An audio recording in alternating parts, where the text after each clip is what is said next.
Assalomu alaykum. Menga hali Samo meni oilamni buzadigan-a?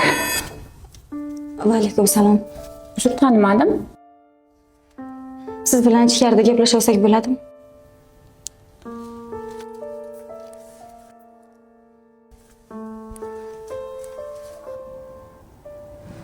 Tashqarida turgan bolalarni ko'ryapsizmi?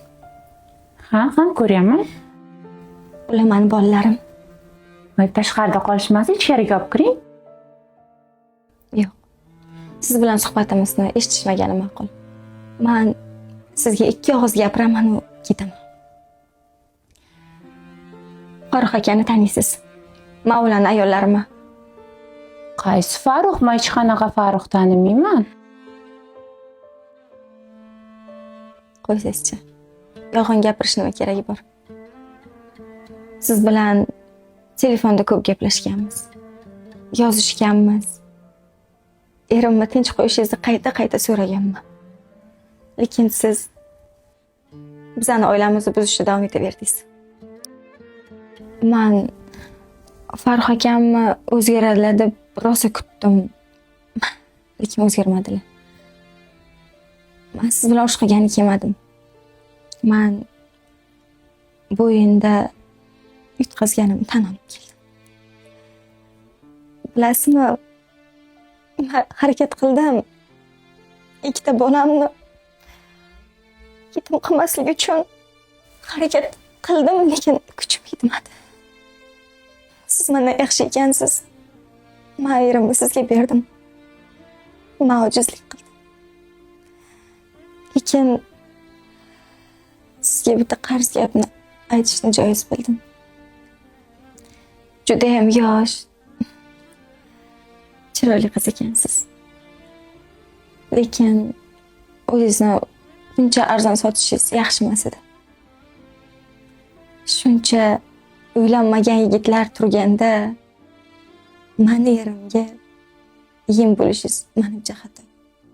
Yosh umringizda xazon qilishingiz yaxshi emas.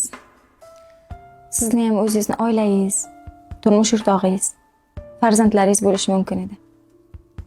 Siz meni baxtsizligim evaziga baxtli bo'lib o'tiribsiz. Ikkita bolamni yetim qildingiz. Yaxshi ish qilmadingiz. Lekin men erim endi qaytib kelib boshimdan tilla sochsa ham ikki dunyoga yarashmayman. Shunchaki bularni bilishingizni xohladim. Sog' bo'ling, baxtli bo'linglar.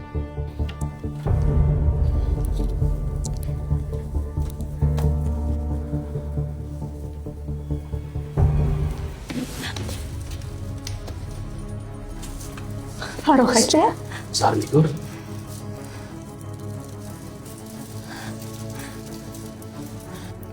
biz endi begonalarmiz. Men sizni tinch qo'ydim. Iltimos, men javobim bering. Bolalarimizga ham o'zim qarayman. Xohlagan paytingiz kelib ko'rishingiz mumkin. Alimentga ham bermayman. Faqat sizlarni vijdoninglar oldida yolg'iz qoldirmoqchiman.